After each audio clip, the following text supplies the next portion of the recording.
तो पिछली वीडियो में आप लोगों ने देखा था कि आप लोग कैसे एसक्यूएल, पाइथन, एक्सेल और पावर बीआई चारों का इस्तेमाल करते हैं। लेकिन अगर मान लीजिए आपको यहां पर बोल दिया जाए कि अब अगर आपके पास एक नया डेटा, तब आपको कैसे अपने पुराने डेटा के साथ उसे अटैच करना है और ऑटोमेटिकली आपके पावर बीआई के डैशबोर्ड में चेंजेस आने चाहिए। ये कैसे होगा, चलिए देखते हैं। तो इस पूरे प्रोसेस में अब आपको क्या करना होगा, प्रोसेस क्या फॉलो करना होगा, ये अब आपको समझना पड़ेगा। तो वीडियो में ये जानना जरूरी है कि अब कौन सा प्रोसेस फॉलो करें और वो पुराने प्रोसेस हमारे काम आएंगे या नहीं, कैसे, चलिए देखते हैं। तो सबसे पहले इसका शॉर्ट और क्विक आंसर ये है कि आपको पहले ETL स्क्रिप्ट को रन करना होगा नया डेटा लेने के बाद। उसके बाद एसक्यूएल में डेटा ऑटोमेटिक अपडेट हो जाएगा। पावर बीआई को रिफ्रेश करिए और तो डैशबोर्ड ऑटो अपडेट होगा।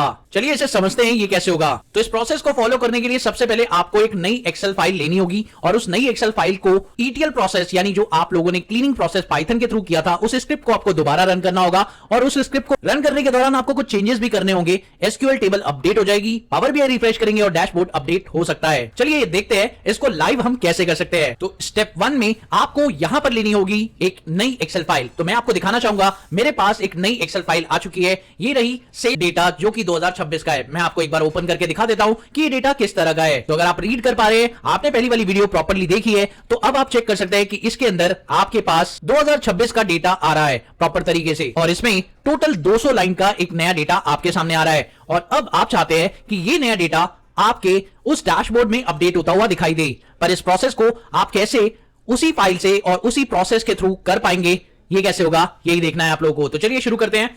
और अब इस फाइल को कैसे उसके अंदर अपलोड करना है, क्या क्लीनिंग प्रोसेस रहेगा, ये चेक करते हैं। अब आप देख सकते हैं ये है वो क्लीनिंग फाइल जो मैंने पहले बनाई थी, और इस क्लीनिंग फाइल की मैंने कॉपी क्रिएट कर ली है। क्लीनिंग फाइल की कॉपी क्रिएट करने के बाद अब मुझे, अगर आप ये चेक कर पा रहे हैं, तो नई फाइल एक CSV फाइल है। तो मुझे क्या करना होगा, सिंपली आपकी नई फाइल का लोकेशन यहां पर पेस्ट करना होगा और साथ ही यहां पर एक्सटेंशन में थोड़ा सा चेंज करना होगा। यहां पे आप CSV फाइल को लोड कर रहे हैं और उसका फाइल नेम आपको मेंशन करना है। कॉपी करने के बाद मैंने यहां पर फाइल का नाम पेस्ट कर दिया है और अब मैं इसे रन कर देता हूं। तो जैसे ही मैंने इसे रन किया, अब मैं आपको डेटा फ्रेम पहले चेक करा देता हूं। तो let's see, data frame check हो चुका है। अब ये 200 लाइन का डेटा मेरे सामने आ रहा है।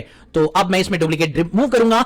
शिफ्ट एंटर प्रेस करते जाइए और अब आप चेक करिए कि डुप्लीकेट डेटा रिमूव होने के बाद भी आप लोगों का 200 ही डेटा है, कोई भी डुप्लीकेट एंट्री नहीं है, इसलिए 200 रिकॉर्ड अभी भी दिखाई दे रही है। और अगर इसमें कोई ब्लैंक डेटा है तो वो ठीक हो जाए, जो कि मैंने पिछली वीडियो में आप लोगों को बताया था।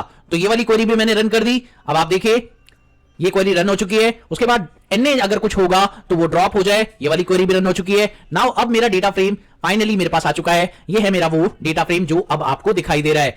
This is also 200 lines of item. अब मैं चाहता हूं कि इसके अंदर नए कॉलम्स क्रिएट हो जाएं। तो देखिए नए कॉलम्स हमारे पास ये क्रिएट हो गए। और अब अगर इस डेटा फ्रेम को फाइनली आप चेक करें, तो अब आप देख सकते हैं कि इस नए डेटा फ्रेम में भी प्रॉफिट के साथ साथ प्रॉफिट, ईयर और मंथ का जो कॉलम है वो क्रिएट हो चुका है। एंड अब फाइनली आपको ये वाली क्वेरी इसमें नहीं चलानी है, क्योंकि अब आपको इस फाइल को कहीं सेव नहीं करना। तो मैं इस क्वेरी को यहां से कट कर देता हूं। अब आपको क्या करना है, अब आपको इंजन का क्रिएशन करना है, यानी ये फाइल एसक्यूएल में भेजनी है। पर कैसे, चलिए मैं आपको दिखाता हूं। तो अब इसे एसक्यूएल में भेजने के लिए आप लोगों को सिंपली इन लाइब्रेरीज को इंपोर्ट करना पड़ेगा। तो ये लाइब्रेरीज चल गई हैं। अब देखिए इसे एसक्यूएल में कैसे भेजा जाएगा। यहां पर आपको कुछ भी रन नहीं करना, यानी ये वाली क्वेरी अब आपको नहीं चलानी, भी आपको नहीं चलानी। अब फाइनली आप एक इंजन क्रिएट करेंगे और वो इंजन आप प्रॉपर जानते ही हैं क्या होता है, MySQL PY MySQL, इस तरह से ये इंजन क्रिएट होगा। ये वाली क्वेरी इसमें चल जाएगी। नाउ अब दोस्तों यहां पर आपका मेन काम आने वाला है, क्योंकि यहां पर आपको अब रिप्लेस नहीं करना, अब आपको यहां पे अपेंड करना है। तो बस आपको छोटा सा चेंज करना है, यहां पर आपको कर देना है अपेंड। अब होगा क्या, जैसे ये क्वेरी रन होगी, आप देखिए 200 लाइन का डेटा अपेंड हो चुका है। और अब हम एसक्यूएल खोलते हैं और देखते हैं क्या होता है। नाउ अब हमने एसक्यूएल ओपन कर लिया है और अब मैं आपको दिखाना चाहूंगा कि उसके अंदर 200 लाइन का और डेटा अपडेट हो चुका है या नहीं। यानी लास्ट जो डेटा हमारे पास था वो 482 लाइंस का था।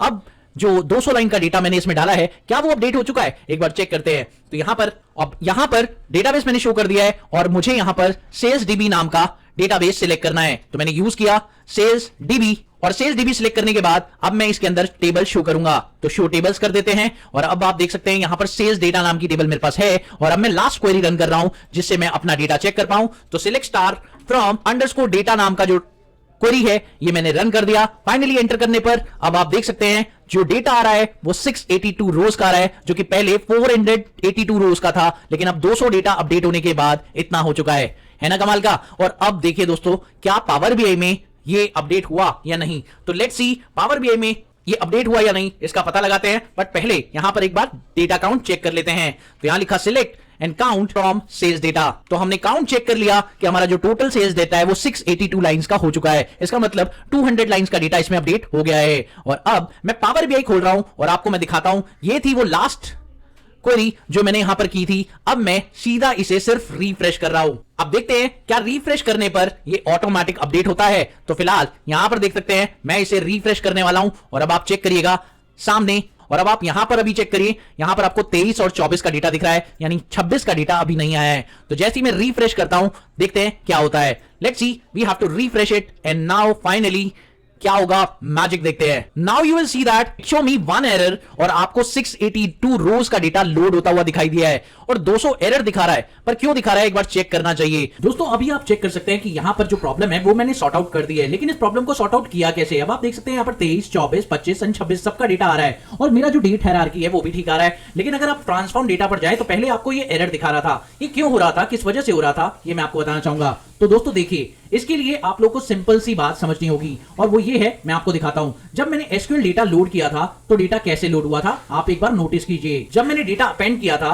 तो आप एक चीज नोटिस करेंगे कि यहां पर जो डेट का कॉलम था, आप देखिए मैंने जब डेटा अपेंड किया और एसक्यूएल में क्वेरी को रन किया, select star from sales data, और इस क्वेरी को रन करते ही आप देखिए पुराना डेटा तो मेरा डेट फॉर्मेट में ही एंटर हुआ, लेकिन जो मैंने डेटा अपेंड किया उसके अंदर एक प्रॉब्लम हुई। आप चेक करिएगा कि उसके अंदर आपको डेट के साथ साथ टाइम भी अपलोड हो गया। आप देखिए ये डेटा वही है जो मेरा लास्ट डेटा नया डेटा था और उसके साथ डेट एंड टाइम दोनों ही अपलोड हो गया। ये एक छोटी सी एरर थी। इस एरर को सॉल्व करने का एक छोटा तरीका मैं आपको बताना चाहूंगा, और अगर आपके साथ ये हो जाता है तो आप इसे कैसे सॉल्व करेंगे। तो इसे बहुत सिंपल तरीके से आप सॉल्व कर सकते हैं। इसके लिए आपको एक सिंपल सी क्वेरी रन करनी होगी और वो क्वेरी क्या है मैं आपको बताना चाहूंगा। उस क्वेरी को आपको लिखना है कि आपको अपडेट करना है सेल्स डेटा को एंड सेट करना है order date is equal to date bracket में ऑर्डर डेट, यानी आपको अपनी ऑर्डर डेट वाले जो कॉलम है उस पूरे कॉलम को डेट ऑर्डर में सेट करना है। जी हाँ, उसके अंदर सिर्फ डेट रखनी है, आपको हटा देना है सारा का सारा टाइमिंग। तो डेट के अंदर डेट रखना है, आपको उसमें से टाइमिंग को रिमूव कर देना है। बस ये काम आपको करना होगा।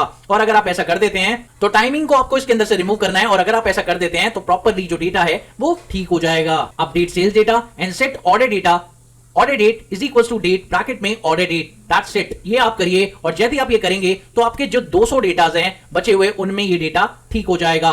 और अब अगर आप दोबारा से क्वेरी को रन करें तो you will see that what happen कि जो आपका नया डेटा सेट है वो आपके सामने शो हो गया और अब आपके डेटा से जो एरर थी वो रिमूव हो गई। और अब आप क्या करें, आप पावर बीआई में जाएं एंड नाउ फाइनली अब आप रिफ्रेश करेंगे तो आपको ये एरर नहीं आएगी और फाइनल डेटा आपका बिना एरर के लोड हो जाएगा।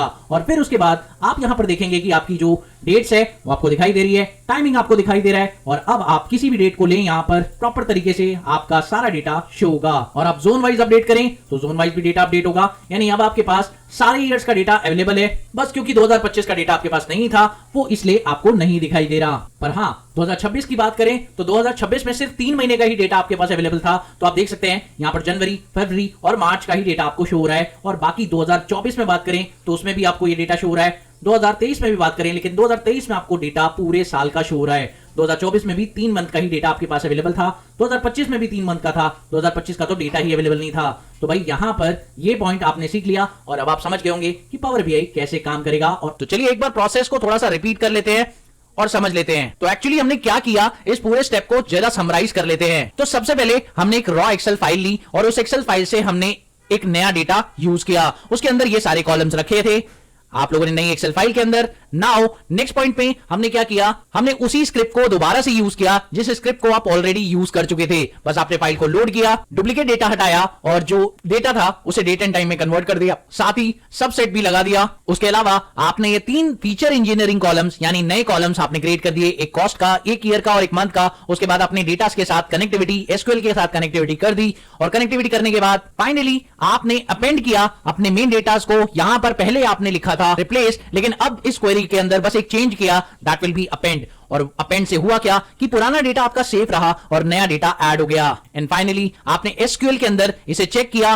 कि ये डेटा अपडेट हुआ या नहीं। इसके लिए आपने एक क्वेरी रन की, सिलेक्ट काउंट, और ये वाली क्वेरी रन करते ही आपने देखा कि आपका जो डेटा है 682 लाइंस का हो चुका है, जो कि पहले 482 लाइंस का था। नाउ फाइनली आपने ट्रिगर किया पावर बीआई को और उसे रिफ्रेश किया पावर बीआई बटन से, और जैसे ही रिफ्रेश किया आपने देखा कि जो एसक्यूएल का डेटा था वो पावर बीआई में अपने आप ही रिफ्रेश हो गया। और प्रो लेवल की बात यह है कि अगर आप चाहते हैं कि ये ऑटो रिफ्रेश हो तो भैया इस पाइपलाइन को आप ऑनलाइन पावर बीआई सर्विस के थ्रू भी यूज कर सकते हैं, जिसमें अपने आप ही शेड्यूल हो जाता है और रिफ्रेश का ऑप्शन आपको मिल जाता है। इंडस्ट्री की बेस्ट प्रैक्टिस क्या है, तो एक छोटा सा इंपॉर्टेंट पॉइंट जो आप लोगों को यहां पे समझना है कि अगर मान लीजिए कि आपके डेटाज में गलती से ऑर्डर आईडी डुप्लीकेट रह जाती है, तो आपको सिर्फ एक काम करना है, ऑल्टर टेबल के अंदर जाना है और अपनी सेल्स डेटा के ऊपर ऐड करना है यूनिक, और ऑर्डर आईडी को यूनिक बना देना है। चलाने से पहले आप ये काम कर देंगे तो आपका जो ऑर्डर आईडी है वो दोबारा से इंसर्ट नहीं होगा अगर वो गलत होगा, यानी वो डुप्लीकेट होगा तो वो दोबारा से इंसर्ट नहीं होगा। तो कोई भी ऑर्डर आईडी डुप्लीकेट ना हो, इसके लिए बेस्ट प्रैक्टिस ये है कि आप पहले ये वाली क्वेरी जरूर चला दें। नाउ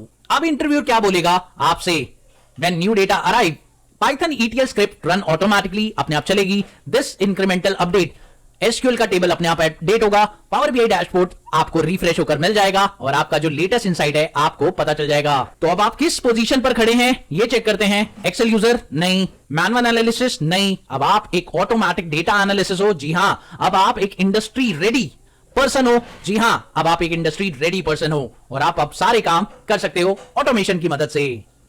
तो चलिए मिलते हैं अगली वीडियो में एक और नए कंटेंट के साथ। तब तक के लिए देखते रहिए, सीखते रहिए गाइड ऑफ मैड।